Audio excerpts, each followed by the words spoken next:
www.liceindia.in। ये चाय बड़ी अलग साडा प्यार हसी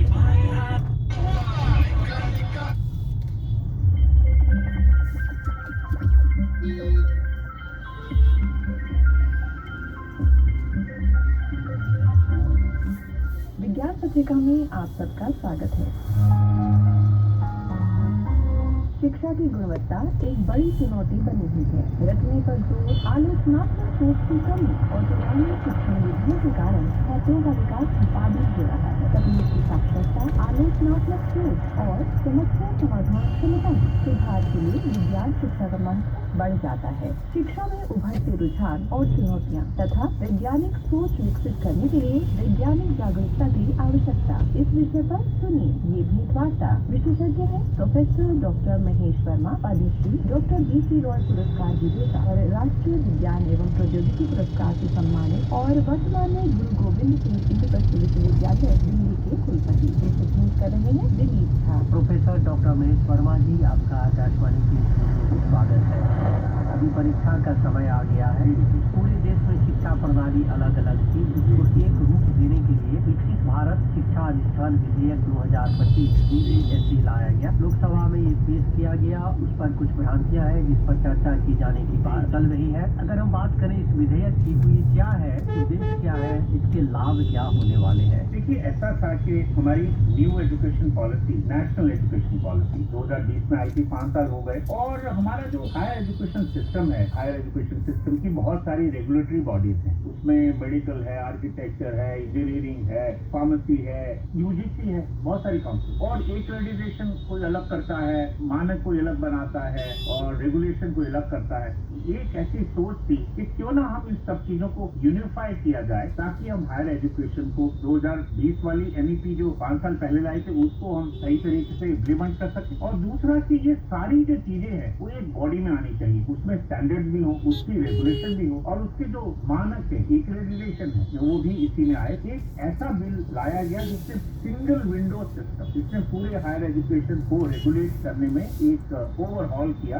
यही इसका मुद्दा है। और ये नई जो बॉडी बन के आ रही है, वो एक ओवर आर्चिंग बॉडी होगी जो सब बाकी जो हमारी बॉडीज है उनको अपने अंदर समेट लेगी। और उसके 3 अंग होंगे, मेन अंग होंगे। एक तो शिक्षा विनियमन परिषद होगी जो रेगुलेशन करेगी। दूसरा होगी शिक्षा गुणवत्ता परिषद जो उनकी एक्रेडिटेशन, जो गुणवत्ता है उसकी जांच करेगी। और तीसरा जो है, जो उसके स्टैंडर्ड्स हैं जो बनाते हैं, स्टैंडर्ड के हिसाब से ये जो एग्जिस्टिंग बॉडीज है उसको सबस्यूम कर लेगी, रिप्लेस करेगी। इससे क्या होगा, ऑपरेशनल क्लैरिटी रहेगी कि क्या होना है, कैसी स्टैंडर्ड सेटिंग है, क्या रेगुलेशन है, एक्रेडिटेशन ये होता जाएगा। बहुत सारी ट्रांसपेरेंसी आएगी, ट्रस्ट बेस्ड गवर्नेंस होगी और ये गुणवत्तापूर्ण होगा। आपने बात की नई शिक्षा नीति 2020 की, उसी समय में एक नई विज्ञान एवं प्रौद्योगिकी नीति भी आई थी। और हम जानते हैं कि शिक्षा का जब हम बात करते हैं, समग्र शिक्षा में सिर्फ अंकों के खिलाड़ी बनना अच्छी बात नहीं होती कि काफी सारे अंक आ जाए, बल्कि एक वैज्ञानिक सोच, समझ और दृष्टिकोण के विकास की बात होती है। प्रधानमंत्री जी ने जो जय अनुसंधान का नारा दिया है, तो अनुसंधान और उत्पाद के क्षेत्र में देश आत्मनिर्भर बने, इसके लिए जो एक वैज्ञानिक सोच और समझ की बात होती है। आपको क्या लगता है कि एजुकेशन सिस्टम जो हमारा है वर्तमान में, इस साइंटिफिक टेम्पर को बढ़ाने के लिए कितना कारगर है या इसको किए जाने की आवश्यकता है? उससे पहले मैं बताना चाहूंगा कि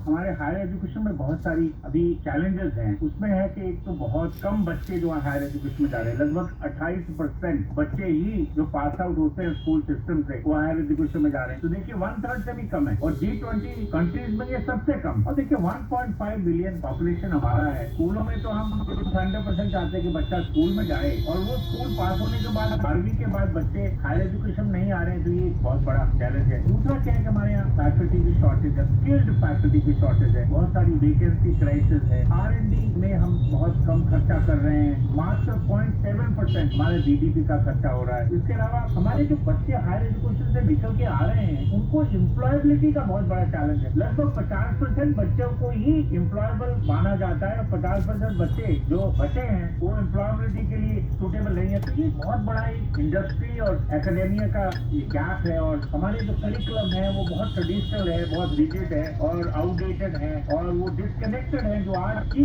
21st सेंचुरी की जो इंडस्ट्री चाहती है वो किसी। तो ये सब बहुत सारे चैलेंजेस हैं और नया अधिनियम आया है। हम सोचते हैं कि ये जो चैलेंजेस हैं उसको कहीं हद तक ये अधिनियम, इसका जो स्ट्रक्चर स्थापित किया गया है वो कहीं ना कहीं ये जो चैलेंजेस है उसको कम करने में बहुत मदद करेगा। हमें छात्र चाहिए जो है ऑफ माइंड है, क्योंकि आज हमें ऐसे छात्र चाहिए जो क्वेश्चनिंग करे, सवाल पूछे, रैशनल थिंकिंग हो। ये नहीं कि किसी ने कुछ कह दिया और आपने उसको मान लिया। दूसरा एविडेंस बेस्ड होना चाहिए, उसका कुछ साइंटिफिक प्रूफ होना चाहिए और ओपननेस टू न्यू आइडिया। आज कितने नए आइडियाज हैं, इनोवेशन है, एक साइंटिफिक बेस्ट ऑफ माइंड है और उसको हमें एनहांस करना है। सॉइल बेस्ड लर्निंग हो, सवाल पूछे, रिसर्च के प्रोजेक्ट द्वारा लर्न करे, एक्सपीरियंस लर्निंग करे, वो साइंटिफिक क्लब्स हो या इनोवेशन लैब्स हो या सिटीजन सेंट्रिक इंफॉर्मेशन हो। अपने बच्चों को scientific temper, scientific bent of mind जो है, साइंटिफिक अवेयरनेस के प्रति जागरूक करना पड़ेगा। जो स्यूडो साइंस है, एक झूठी साइंस है, उसको डिस्पेल करना होगा, उसको एलिमिनेट करना होगा। ये सिर्फ एजुकेशन के द्वारा ही होगा। निश्चित रूप से आपने एक महत्वपूर्ण बात कही कि आइडिया को कार्य तक, व्यवहार तक कैसे लाना है, और इसीलिए विज्ञान एवं प्रौद्योगिकी मंत्रालय और जो मिनिस्ट्री ऑफ इलेक्ट्रॉनिक्स है, इन लोगों ने आइडिया को इनवाइट करना शुरू किया है और यही शायद बढ़ते स्टार्टअप इकोसिस्टम का बहुत बड़ा आधार है। आपने शिक्षा की बात की, कुछ प्राइमरी चैलेंजेस की आपने बात की। आजकल एक डिजिटल ट्रांसफॉर्मेशन हो रहा है एजुकेशन में, तो ये डिजिटल जो चेंजिंग ट्रेंड्स है ये कितने इफेक्टिव है, क्योंकि आप खुद एक शिक्षाविद है, यूनिवर्सिटी के वाइस चांसलर है, तो ये कितना इफेक्टिव और क्या चैलेंजेस है इसमें? ऐसा है कि डिजिटल माध्यम आया, कोविड के बाद आया। कोविड का एक अच्छी देन क्या हुआ, हम सीख पाए कि डिजिटल द्वारा सीख सकते और डिजिटल की जो पावर है वो सब कुछ बहुत बड़ी है, मंगल है। उससे एक्सेस बढ़ती है, उससे रीच बढ़ती है, उससे आप कहीं भी किसी भी टाइम किसी बच्चे को पहुंच सकते हो और एक है एजुकेशन ट्रांसफॉर्म बहुत ही बड़ी। और हमारी जो आगे एजुकेशन है वो डिजिटल हो सकती है और बहुत सारी चीजें जो हम ट्रेडिशनल क्लासरूम में लेक्चर देते हैं देने की आवश्यकता नहीं है, वो हम डिजिटल माध्यम से ले सकते हैं। और क्लासरूम हमें प्रैक्टिकल एक्सपीरियंस लर्निंग और वार्ता के लिए, मेंटरिंग के लिए, क्रिटिकल थिंकिंग के लिए वो सब करने की जरूरत है। तो उससे देखिए कि टोटल जो सिस्टम है वो कितना रोबस्ट हो जाएगा, कितना स्ट्रॉन्ग हो जाएगा और कितना बदल जाएगा। तो इसीलिए आजकल जो पर्सनलाइज लर्निंग है, AI ड्रिवन लर्निंग है या वर्चुअल क्लासरूम है, AR augmented reality, virtual reality और डिजिटल लैब्स है, जो चीजें आप पहले लैब में करते थे आजकल डिजिटली कर सकते हैं। लॉट ऑफ स्टिमुलेशन है, हैप्टिक या स्टिमुलेट कर सकते हैं, इसके फायदे हैं। बट ये सब कुछ ये चीज है वो भी गलत। देखिए डिजिटल भी चाहिए, technology is not the end. Technology होनी चाहिए पर टेक्नोलॉजी के साथ पेडागोजी जो हमारा ट्रेडिशनल टीचिंग है वो भी होनी चाहिए। तो मैं तो ये कहूँ कि डिजिटल भी हो, मुझे लगता है कि आने वाले समय में और भी ज्यादा इसकी जो है इम्पोर्टेंस है और डिफरेंस जो है और भी बढ़ने वाला है। जब हम हायर एजुकेशन की बात करते हैं, उसकी सब्सिडाइज करने की बात करते हैं, अभी अनुसंधान परक शिक्षा की बात करते हैं, इसके साथ एक पीयर परिसर भी छात्रों से देखा गया है। अब बहुत सारी ऐसी घटनाएं भी आती है समाचारों में कि बच्चे हताशा के शिकार हो जाते हैं। एजुकेशन सिस्टम की बात करते हैं, इन घटनाओं को रोकने के लिए, खासकर इस तरह के प्रेशर को रोकने के लिए शिक्षा की तरह रोजगार परक होनी चाहिए। इसके लिए यूनिवर्सिटी और जो शिक्षण संस्थान है और सरकार है, उनके बीच में किस तरह के तालमेल की आवश्यकता आप महसूस करते हैं? देखिए आज ये बहुत बड़ा मुद्दा है कि बच्चों को किस तरह से स्ट्रेस से दूर करें और किस तरह से स्ट्रेस से ग्रसित ना होने दें। जब हम छात्र होते थे स्ट्रेस तो तभी भी था, पर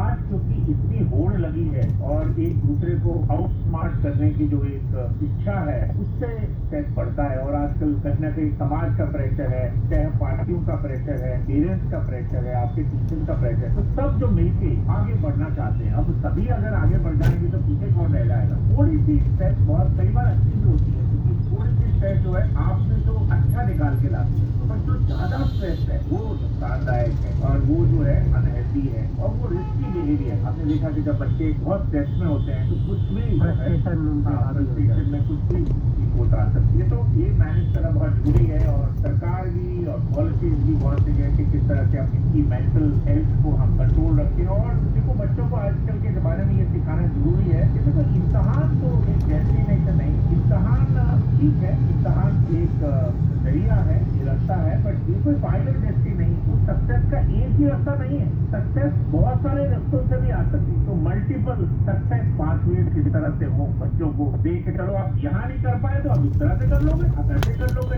और कुल मिला के माता पिता शिक्षक छात्र इस सब